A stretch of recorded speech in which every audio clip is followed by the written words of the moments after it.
ওকে, তো এবার আমরা কিন্তু পাইথনে কিছু প্রোগ্রাম লেখা শিখবো। পাইথনে অ্যাকচুয়ালি কিভাবে প্রোগ্রাম লিখতে হয় সেই জিনিসগুলোকে দেখবো। তো প্রথম কোশ্চেন হচ্ছে, আচ্ছা ওভারঅল সবকটা কোশ্চেন করার আগে আমি তোমাদের কাছে রিকোয়েস্ট করবো, প্লিজ তোমরা এই এক একটা কোশ্চেন নিজেরা আগে ট্রাই করো, দেন এই সলিউশনটাকে দেখো। ওকে, তো সবার প্রথমে বলেছে দেখো, কোশ্চেন নাম্বার ওয়ানে একটি সংখ্যা ইনপুট নিয়ে যাচাই করো সংখ্যাটি জোড় নাকি সংখ্যাটি বিজোড়। তো সবার প্রথম কাজ করি, একটা সংখ্যা ইনপুট নিই। তো আমরা প্রোগ্রাম করার জন্য আমাদের ভিএস কোড ওপেন করে নিয়েছি এবং এখানে আমরা একটা ফাইল বানিয়ে নেব, প্রোগ্রাম 1.py। ওকে, দেন আমরা ফার্স্ট প্রোগ্রামটা লিখবো। তো সবার আগে আমাদের একটা ইনপুট নিতে হবে। ইনপুট ফাংশন কি করবে, এন্টার এ নাম্বার, একটা নাম্বার ইনপুট নেয়। কিন্তু আমরা জানি যে ইনপুট ফাংশন নাম্বার ইনপুট নেয় না, ইনপুট ফাংশন একটা স্ট্রিং ভ্যালু ইনপুট নেয়। তো সেটাকে আমাদের ইন্টিজারে কনভার্ট করতে হবে। তো এটার দ্বারা আমরা ইন্টিজারে কনভার্টও করে নিলাম। এবার নেক্সট লাইনে বলেছে সংখ্যাটি জোড় নাকি বিজোড়। এবার কোন সংখ্যা জোড় নাকি বিজোড় সেটা জানার জন্য ওই সংখ্যাটিকে যদি আমি 2 দিয়ে ভাগ করে দেখি যে ভাগশেষ শূন্য আসছে, যদি শূন্য আসে তাহলে সংখ্যাটি জোড়, আর যদি শূন্য না আসে তাহলে সংখ্যাটি বিজোড়। যেমন ধরো নাম নামের যে ভেরিয়েবলটা নিলাম ওই ভেরিয়েবলের মধ্যে ধরো সংখ্যা আছে 7। এবার এই 7কে আমি যদি 2 দিয়ে ভাগ করে দেখি ভাগশেষ 0 হয় কিনা। তো এটার ভাগশেষ দেখো 1। তো এটা কি 0 সমান? না। তো যদি 0 হয় তবেই একমাত্র জোড়, আর যদি 0 না হয় তাহলে সেটা বিজোড়। আরেকটা সংখ্যা নেই ধরো, আরেকটা জোড় সংখ্যা নেই ধরো 10। 10কে যখন আমি 2 দিয়ে ভাগ করব, তো ভাগশেষ আমার থাকছে 0, আর যেই 0 হচ্ছে তো এটা হয়ে যাচ্ছে আমাদের জোড় সংখ্যা। এবার এই লজিকটাকে আমরা প্রোগ্রামে কি করে লিখবো? দেখো প্রোগ্রামে আমরা ইফ এলস কেস ইউজ করে করব, যদিও তোমরা ইফ এলস স্টেটমেন্ট এখনো জানি, যেটা নেক্সট লেকচারে বা তোমাদের নেক্সট চ্যাপ্টারে আছে, সেখানে আরো বেশি ডিটেলসে আলোচনা করবো। বাট ওভারঅল ইফ এলস কিভাবে কাজ করে সেটা একবার দেখে নাও। ইফ এলস ব্লকের মধ্যে এখানে আমরা একটা শর্ত দিই, ঠিক আছে, শর্ত বা এক্সপ্রেশন দিই। যদি এই শর্তটা সত্য হয় তাহলে ইফ কেসের মধ্যে আমরা স্টেটমেন্ট লিখি। ইফ কেসের মধ্যে আমরা একটা স্টেটমেন্ট লিখি, সেই স্টেটমেন্টটা রান করে। আর যদি এই শর্তটা মিথ্যা হয়, যদি এই শর্তটা মিথ্যা হয় তাহলে এলস বলে আরেকটা কেস থাকে, এলস কেসের মধ্যে যে স্টেটমেন্টটা লেখা থাকে সেই স্টেটমেন্টটা তখন রান হয়। ঠিক আছে, তখন কিন্তু আর ইফ কেসের স্টেটমেন্ট রান হয়। তো ইফ কেসের যে এক্সপ্রেশন, সেই এক্সপ্রেশনটা যদি সত্য হয় তাহলে ইফের স্টেটমেন্ট রান করে, আর যদি ইফের স্টেটমেন্ট ফলস হয় তাহলে এলস এর স্টেটমেন্ট রান করে। এই জিনিসটাকে আমরা একবার লিখবো। আচ্ছা তার আগে এক্সপ্রেশনটা কেমন হবে সেটা দেখুন। তো আমাদের যেহেতু নাম ভেরিয়েবলের মধ্যে ভ্যালুটা ছিল, তো আমরা এরকম ভাবে লিখতে পারি যে নাম মডিউলো টু।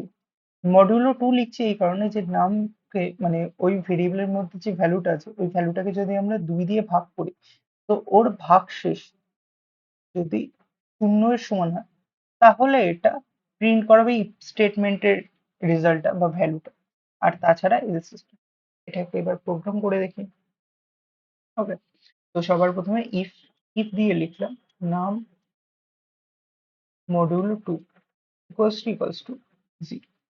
0 দেওয়ার পর আমাদের ক্লোন সিম্বল দেবো, এবং ক্লোন সিম্বল দেওয়ার পর দেখো আমাদের লেখাটা একটা ট্যাব জায়গা নিল, তারপরে স্টার্ট হলো। দেন প্রিন্ট স্টেটমেন্টের মধ্যে আমরা লিখতে পারি যে এটি একটি জোড় সংখ্যা। যদিও এটা লেখার খুবই একটা বাজে টেকনিক, এরকম লেখার কোনো দরকার নেই। এখানে সিম্পল এরকম ভাবে লিখতে পারি আমরা, it is an even number। Okay, then else স্টেটমেন্টের মধ্যে print it is an odd number। Okay, এবার এটাকে রান করো। কিভাবে কাজ হচ্ছে দেখো। তো এন্টার এ নাম্বার, একটা নাম্বার ইনপুট করতে বলো, ধরো নাম্বার দিলাম 2, যে 12 দিলাম ইনস্ট্যান্টলি আমাদের প্রিন্ট হলো it is an even number. কিভাবে কাজ হচ্ছে দেখো। তো এই যে 12 যে ভ্যালুটা নিলাম ওই ভ্যালুটা কিসের মধ্যে স্টোর আছে, আমাদের নাম ভেরিয়েবলের মধ্যে। তাহলে নামের জায়গায় আমি 12 লিখতে পারি। ওকে, তো 12 মডিউলো 2 মানে 12কে 2 দিয়ে যদি ভাগ করা হয় তো ভাগশেষ কত থাকে, ভাগশেষ 0 থাকে। তো 0 ইকুয়ালস টু 0, এই যে ডাবল ইকুয়াল টু, এটা কি চেক করে যে লেফট সাইডের ভ্যালু রাইট সাইডের ভ্যালুর পুরোপুরি সমান কিনা। যদি সমান হয় তাহলে ট্রু রিটার্ন করে, আর যদি অসমান হয় তাহলে ফলস রিটার্ন করে। এবার দুই সাইডের ভ্যালু যেহেতু সমান, তো এটা ট্রু রিটার্ন করছে। তো ইফ অফ ট্রু যদি হয় তাহলে আমরা দেখলাম যে এই স্টেটমেন্টটা রান করবে। আর যদি ইফ অফ ট্রুর জায়গায় যদি ইফ অফ ফলস হতো তাহলে এই স্টেটমেন্টটা রান করতো। ওকে, বোঝা গেছে আশা করি। তো এই জিনিসটা আমরা আর একবার রিরান করি। এবার আমরা একটা অড নাম্বার, ধরো অড নাম্বারটা নিলাম 23, তো প্রিন্ট হলো it is an odd number. সেক্ষেত্রে কিভাবে কাজ হচ্ছে, তো নাম ভেরিয়েবলের মধ্যে আমাদের 23 ভ্যালু আছে, 23 কে 2 দিয়ে যখন আমরা ভাগ করবো, তো ভাগশেষ কত থাকে আমাদের 1। এবার 1 ডাবল ইকুয়ালস টু 0, মানে 1 কি 0 সমান, একদম না, তাহলে এটা রিটার্ন করছে ফলস। আর যেই ফলস হয়ে যাবে তো সেক্ষেত্রে আমাদের এলস পার্টটা রান করবে। ওকে, তো এই জন্য আমাদের এলস পার্টের মেসেজটা কিন্তু সেক্ষেত্রে রান করছিল। আশা করি বোঝা গেছে। এবার নেক্সট কোডটা দেখি কি বলেছে। নেক্সট কোডে বলেছে দুটি সংখ্যা ইনপুট নিয়ে তাদের যোগফল, বিয়োগফল, গুণফল ও ভাগফল বের করো। অলরেডি যোগফল কি করে করতে হয় দুটো সংখ্যা ইনপুট নিয়ে সেটা দেখিয়ে দিয়েছি, বাট এই কোডটাকে এই কোডটাকে একবার তোমরা বাড়িতে নিজেরা ট্রাই করবে। এটাকে আমি তোমাদের হোমওয়ার্ক কোড বলে দিলাম, হোমওয়ার্ক কোশ্চেন। ঠিক আছে, নেক্সট কোশ্চেনটা আমি করছি। একটি সংখ্যা ইনপুট নিয়ে যাচাই করো সংখ্যাটি 5 দ্বারা বিভাজ্য কিনা। আচ্ছা, তাহলে সবার প্রথমে কাজ করতে হবে, একটি সংখ্যা ইনপুট নিতে হবে। সবার প্রথমে একটা আমরা সংখ্যা ইনপুট নিই, তার জন্য একটা আলাদা ফাইল বানাই পাইথনে, প্রোগ্রাম টু নয়, এটা যেহেতু 3 নম্বর কোড, তো এটা program3.py নাম দিলাম। সবার প্রথমে একটা ভেরিয়েবল নিলাম, ভেরিয়েবলের মধ্যে ইন্ট লিখে ইনপুট করলাম, কারণ আমরা যেহেতু ইন্টিজার সংখ্যা নেব, তো ইনপুট ভ্যালু থেকে যাই আসবে না কেন সেটাকে আমরা ইন্টে কনভার্ট করি। Enter a number.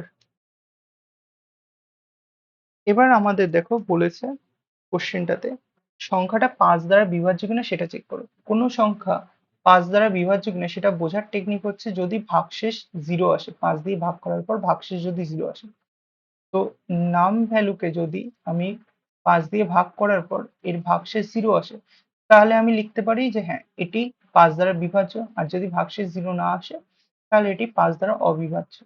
ওকে, তাহলে এটাকে আমরা কোড দিয়ে লিখি।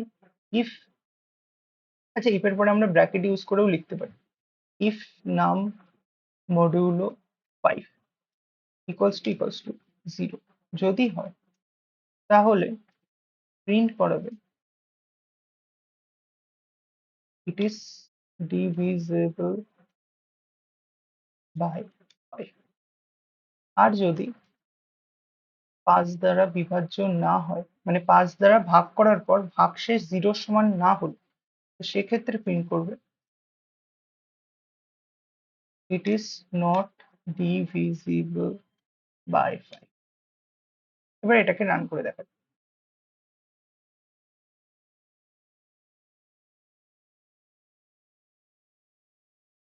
এন্টার এ নাম্বার, একটা 5 দ্বারা বিভাজ্য সংখ্যা দিলাম, ধরো 15, তো 15 5 দিয়ে ভাগ করা যায়, তাহলে এর ভাগশেষও 0 আসবে, তো এর ক্ষেত্রে প্রিন্ট হবে ইট ইজ ডিভিজিবল বাই 5। ওকে, এবার আরেকটা সংখ্যা নিলাম যেটা 5 দ্বারা ভাগ করা যায় না, যেমন 13, তো সেটা দেখাচ্ছে আমাদের it is not divisible by 5। Okay, আশা করি বোঝা গেছে কিভাবে প্রোগ্রামগুলো লিখতে হবে। দেন নেক্সট, দুটি সংখ্যা ইনপুট নিয়ে যাচাই করো যে প্রথম সংখ্যা দ্বিতীয় সংখ্যার থেকে বড় কিনা, প্রথম সংখ্যা দ্বিতীয় সংখ্যার থেকে বড় কিনা। সবার প্রথমে আমাদের দুটো সংখ্যা ইনপুট নিতে হবে। আর একটা আলাদা পাইথনের ফাইল বানাই, programme 4.py।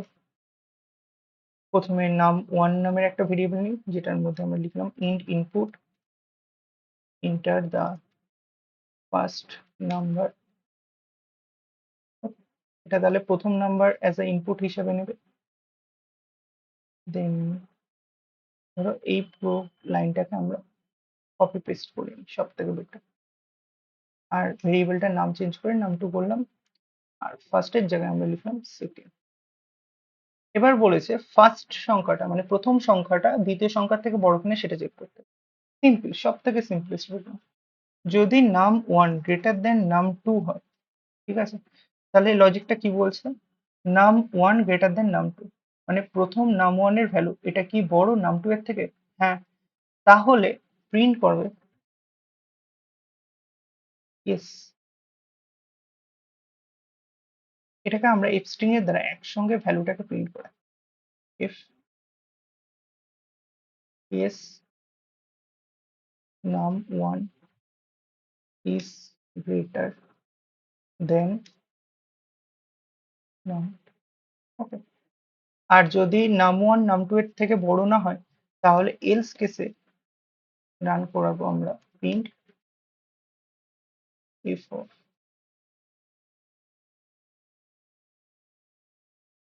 no num1 is not greater than num2, দেন এটাকে এবার আমরা রান করাবো। তো সবার প্রথমে প্রথম সংখ্যাটাকে আমাদের ইনপুট করতে হবে। ওকে, সরি, টার্মিনাল স্ক্রিনে প্রথম সংখ্যা ধরো ইনপুট করলাম 12, সেকেন্ড সংখ্যা ইনপুট করলাম 4। ঠিক আছে, তাহলে কি দেখাচ্ছে? ইয়েস 12 ইজ গ্রেটার দেন 4, যেহেতু 12 প্রথম সংখ্যা ছিল, তো প্রথম সংখ্যা 4 থেকে বড়। এবার একটা কেস দিই, ধরো প্রথম সংখ্যা নিলাম আমরা 45, সেকেন্ড সংখ্যা নিলাম 500। সেক্ষেত্রে প্রিন্ট হচ্ছে no 45 is not greater than 500। ঠিক আছে, তো এইভাবে কিন্তু তোমরা ভেঙে ভেঙে এক একটা প্রোগ্রাম করতে পারবে। ওকে, দেন নেক্সট কোশ্চেনটা, এটাও তোমাদের কিন্তু হোমওয়ার্ক কোশ্চেনে থাকলো। সেকেন্ড কোশ্চেনটা, এটাও কিন্তু তোমরা নিজেরাই করতে পারবে যে একটি সংখ্যা ইনপুট নেবে, তারপরে ওটা চেক করবে যে সংখ্যাটি ধনাত্মক সংখ্যা, ঋণাত্মক সংখ্যা নাকি শূন্য। ওকে, মানে এর ক্ষেত্রে কিন্তু আমাদের একটু হলেও ইফ, এলিফ এবং এলস কেসের কনসেপ্ট লাগবে। তো এই জিনিসটা প্লিজ তোমরা একটু নিজে থেকে সার্চ করে নেট থেকে দেখে বুঝে দেন কোডটাকে করার চেষ্টা করো। কারণ একটা প্রোগ্রামিং ল্যাঙ্গুয়েজ শিখতে গেলে সবার প্রথমে নিজস্ব ইন্টারেস্ট থাকাও দরকার। তো তোমরা যদি নিজেরা প্রোগ্রামগুলোকে নিজে থেকে লেখার চেষ্টা করো তাহলে তোমাদের ইন্টারেস্ট আরো বাড়বে। সবকিছু যদি আমি করে দিই বা অন্য কোনো চ্যানেল থেকে তোমরা দেখে বা কপি করে নিজেরা করার চেষ্টা করো, সেটা থেকে কিন্তু তোমরা শিখতে পারবে ঠিক আছে, কিন্তু বেশি দূর শিখতে পারবে না। কিন্তু তোমরা যেগুলো নিজে থেকে করবে সেগুলোতে আরো বেশি শিখতে পারবে। ওকে, নেক্সট এবার আমরা একটু দেখে নিই কুইজ টাইম। আমরা যা যা শিখলাম এই আজকের ভিডিওটাতে, তো সেটার বেসিসে একটা আমরা ছোট্ট কুইজ রেখেছি 10টা কোশ্চেন। তো এই কোশ্চেন্স গুলো আমি আবারও বলবো যে তোমরা আগে নিজেরা সলভ করো, দেন আমার সঙ্গে অ্যান্সার মিলিয়ে নিই। তো নিচের কোনটি স্টেটমেন্ট? স্টেটমেন্ট হচ্ছে যেখানে দেখো ভ্যালু অ্যাসাইনিং করা, এটা তো এক্সপ্রেশন, এটাও একটা এক্সপ্রেশন, এটা একটা মানে এক্সপ্রেশন, ঠিক আছে। আর নিচের কোনটি একটা এক্সপ্রেশন? এটা হচ্ছে আমাদের এক্সপ্রেশন, আর আদারওয়াইজ সবকিছু কিন্তু আমাদের স্টেটমেন্ট। দেন নেক্সট হচ্ছে অপারেটর প্রিসিডেন্স অনুযায়ী কোনটির কাজ আগে হবে? Multiplication, parenthesis, addition. সবার আগে প্যারেনথেসিস। আমাদের ফর্মুলাটা আশা করি মনে আছে, পেম দাস, যেখানে P for parenthesis, E for exponential, M for multiplication, division, addition and subtraction. তারপরে এর মান কত হবে? তো দেখো এই দুটো অপারেটরের মধ্যে কার প্রায়োরিটি সব থেকে বেশি? 3 into 4। তাহলে এটাকে সবার প্রথম ব্র্যাকেটাইজ করে কত হচ্ছে 2 + 3 into 4 মানে 12। তো 2 + 12 মানে হচ্ছে 40, অ্যান্সার আমাদের 40। Next, input function by default কি ধরনের ডেটা টাইপ নেয়? তো আমরা জানি বাই ডিফল্ট হচ্ছে স্ট্রিং নেয়। 10 + 20 এর আউটপুট কি হবে?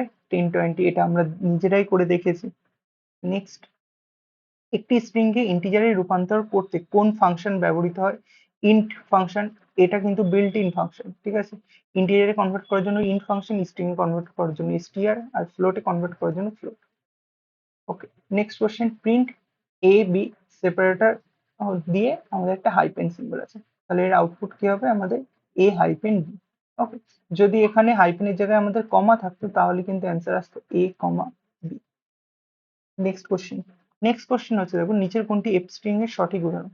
তো এফ স্ট্রিং এর সঠিক উদাহরণ হচ্ছে বাইরে এফ, মানে বাইরে হচ্ছে এফ যে ক্যারেক্টার এটাও থাকবে এবং সাথে ভেতরে হচ্ছে ভেরিয়েবলস এরকম সেকেন্ড ব্র্যাকেট বা কার্লি ব্রেসেস এর মধ্যে লেখা থাকবে। তো কারেক্ট অপশন হচ্ছে বি। পাইথনে ইমপ্লিসিট টাইপ কনভার্সনের অর্থ কি? পাইথনে ইমপ্লিসিট টাইপ কনভার্সন হচ্ছে যেটা প্রোগ্রামার নিজে কিন্তু করে না, যেখানে কিনা পাইথন নিজে থেকে করে। তো পাইথন স্বয়ংক্রিয়ভাবে ডেটা টাইপ পরিবর্তন করে বা পাইথন ইন্টারপ্রেটার নিজে থেকে ডেটা টাইপটাকে চেঞ্জ করে দেয়, সেটা হচ্ছে আমাদের ইমপ্লিসিট। এক্সপ্লিসিট হচ্ছে যেখানে প্রোগ্রামার নিজে থেকে ডেটা টাইপটাকে পরিবর্তন করে। ওকে, তো এই হলো আমাদের 10টা কোশ্চেন। আর আজকের ভিডিওর জন্য জাস্ট এতটুকুই। আশা করি ভিডিওটা ভালো লেগেছে। যদি ভালো লেগে থাকে তাহলে অবশ্যই ভিডিওটাতে একটা লাইক এবং ভিডিওটাকে অবশ্যই শেয়ার করো নিজেদের বন্ধুদের সঙ্গে।